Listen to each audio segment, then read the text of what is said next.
And so for this education zone, I have listed a suite of indicators for monitoring. So these environmental, experiential, economic, sociocultural, and managerial indicators combined will help in the management process and planning for future use of this site and those limits of acceptable change.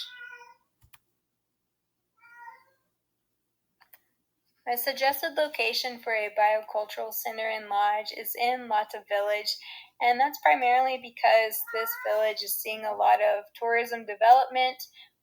Organizations like Mountain Shepherds Initiative has talked about building a cultural center in this area already, and so I think that this village would be accepting of a cultural center. So the site design needs to consider the climate, especially those heavy periods of rain. It needs to be integrated with the landscape, and it needs to collaborate with community organizations and locals. The building can educate through design, so villages that see less tourism can be highlighted through the design of this building. We need to use locally extracted materials and utilize local knowledge and expertise.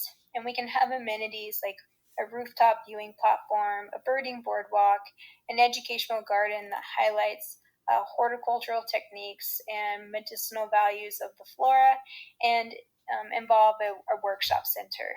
The function of this biocultural center should interpret the reserve's unique cultural and natural history, offer hands-on learning opportunities, demonstrates culture through programs and showcasing artisan work, and it should really provoke visitors to recreate and engage in the site and interact with locals with integrity and respect. So a big part of this biocultural center can lead tourists to behave in the way that management would like them to behave, and to encourage them to go to other places within the Biosphere Reserve.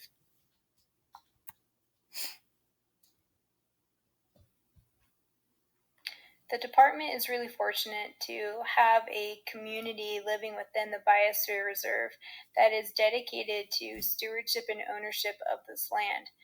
These people have lived on this land for centuries and have really built a close relationship with natural resource conservation through their traditional values and land uses. And so, looking forward, the Forest Department should work with the community stakeholders in supporting tourism infrastructure, which maintains the ecological integrity and restores and maintains traditional practices.